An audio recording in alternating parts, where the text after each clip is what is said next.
So welcome to the second lecture on solubility equilibrium. Like we said, when you're dealing with simple ionic compounds, the problems are simple and straightforward. But where you have acid-base chemistry come in, the problems become a little more complicated. We were just talking about the phosphoric acid case, for example. Phosphoric acid, of course, is a triprotic weak acid. It has 3 different Kas for each of its protons. If you do a calculation for a 10th molar phosphoric acid solution, you find out that the phosphoric acid is about 37% ionized in solution. So the acid actually is about 0.07 molar, and the protons and dihydrogen phosphate ions concentration are about 0.03 molar each. But that permits us to now consider the other equilibria. To try and get down to the final phosphate, we have to combine all 3 equilibria together, which means we have to multiply each of the separate Kas to get our final value. So the equilibrium constant for phosphoric acid going to 3 protons and phosphate ions in solution is 2.2 times 10 to the minus 22nd. If we put this into our equilibrium constant, the concentration of protons, we said, is 0.03 in that solution. That's cubed. The concentration of phosphoric acid as molecules is 0.07 molar. And when we solve for phosphate, we find out that it's 1.7 times 10 to the minus 19th molar.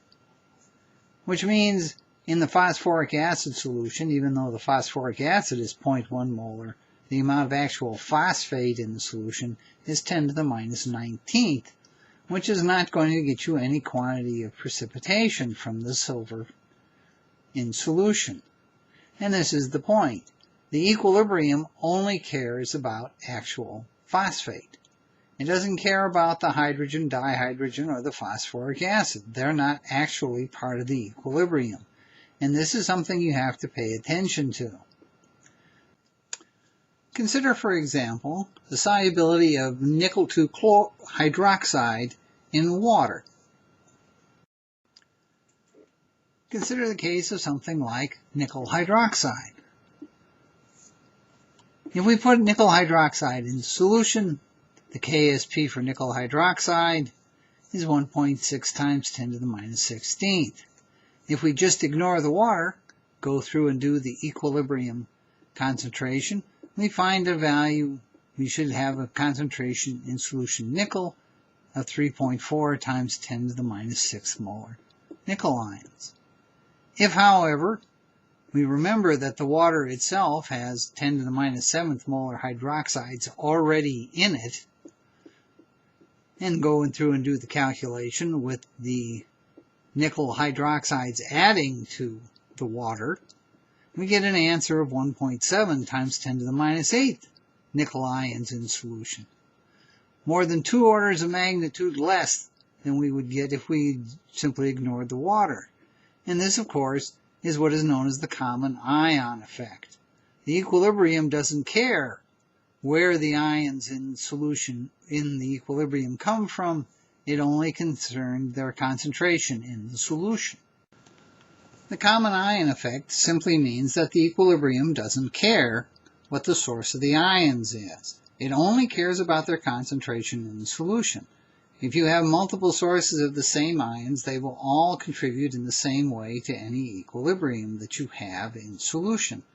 And therefore, you have to take into account all the hydroxides that are present in the water, not just the hydroxides you get from dissolving the nickel hydroxide. The most obvious place where this would come in is what would happen if instead of putting the nickels into just water, we put, for example, it into a solution that was 10th molar hydrochloric acid. Well, the nickel hydroxide would start to ionize. You'd start getting more hydroxides in solution, and what would the hydrochloric acid do? Well, obviously, it'll react its protons with the hydroxides. The hydroxides will just keep relentlessly disappearing from the solution. as the nickel hydroxide dissolves. And the result is the nickel hydroxide will just keep dissolving until they either run out of protons or they run out of hydroxides. But basically, the nickel hydroxide will dissolve 100%. You won't end up with nickel hydroxide in solution, you'll end up with nickel chloride in solution. But the point is, the nickel hydroxide, which is fairly insoluble in water, will become really soluble in an acidic solution. When we talk about solubility, we usually talk about the fact that water is a really good environment for ions. But actually, that's not perfectly true. Water is a really good environment for cations. The water molecule is polar.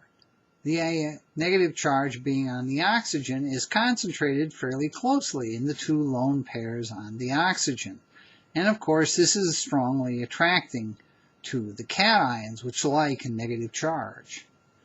The anions, on the other hand, have to be attracted by the positive end of the water's molecule, and that's more diffuse. It's split between the two hydrogens, and therefore is not nearly as concentrated as the negative charge is at the end of the molecule. So actually, water is a really good environment for cations, and it's just an okay environment for the anions. And where we see precipitates form, it's usually because the anions would rather be in the solid than be in solution. It generally doesn't matter that much to the cations, with one obvious exception. And the obvious exception, of course, is a hydrogen cation. Because we said what's magical about a hydrogen cation is that it is an extremely concentrated positive charge. And so anions in general really like to be bonded to hydrogen cations. And so, in solution, what we see, since you always have hydrogen cations in water, is anything that is really capable of picking up hydrogen ions, that is acting as a base, will do so in water. And this becomes important in our solubility equilibrium, because we just said the equilibrium only cares about the actual ions in the equilibrium.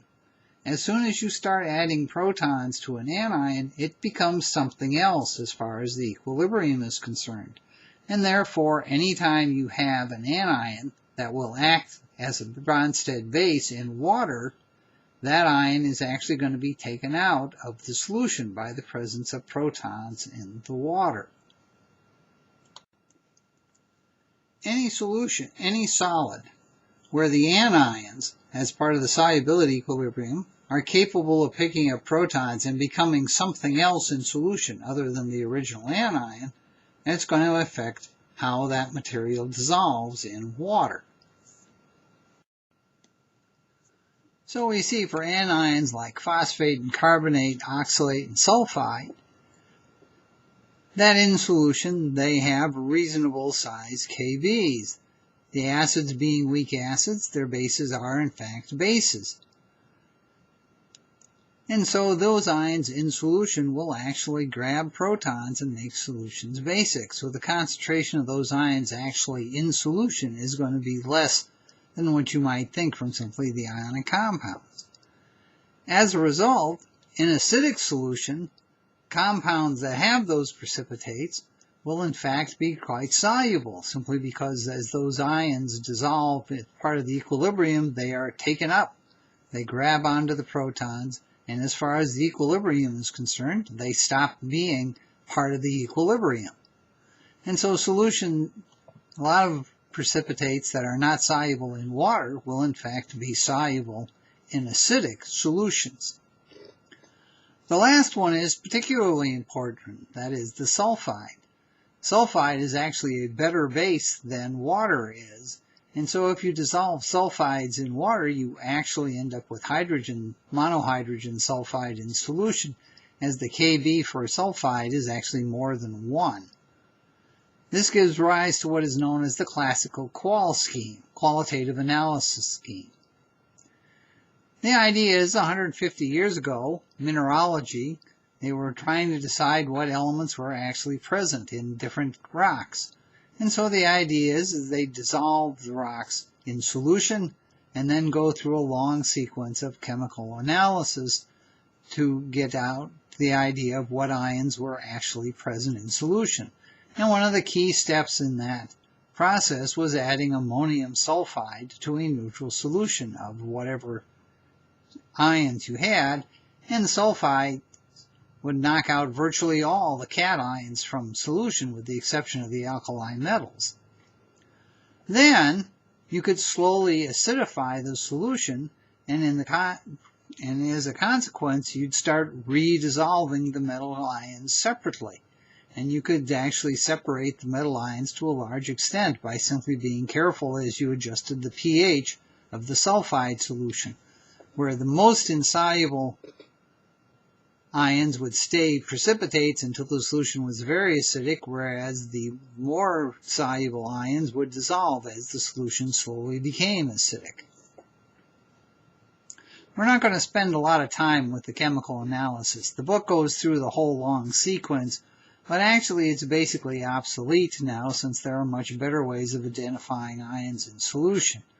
This generally fits under what is called descriptive chemistry, and unfortunately, other than simply memorizing the facts, it's not terribly useful anymore.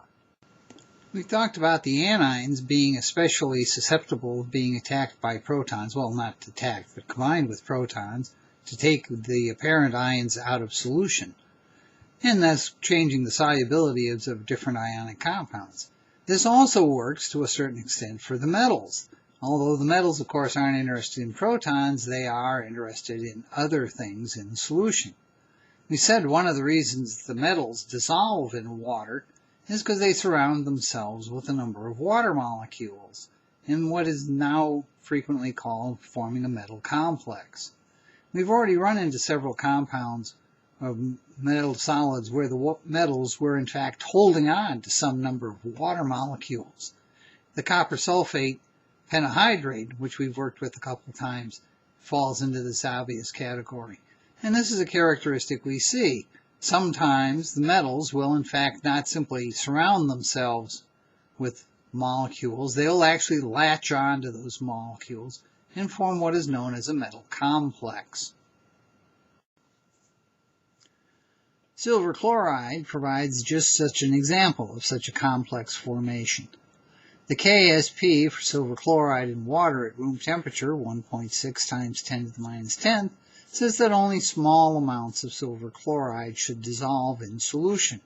And in fact, that's true in water, just neutral water, or even in acidic solutions. Since the chloride is not going to act as a base in water, adding acid to that solution will not do anything to the silver chloride equilibrium. The case is different, however, if we add ammonia to the solution. In solution, the silver ions will latch on to two ammonia molecules and form a metal complex. The equilibria for this reaction is more than 10 to the 6th, so basically all the silver ions in solution will latch on to ammonia molecules. As far as the equilibrium therefore goes, the silver ions will have just disappeared and won't be part of the equilibrium anymore. And as a result, more silver ions will dissolve, they'll be complexed by the ammonia, more silver ions will dissolve, more will be complexed by ammonia, etc.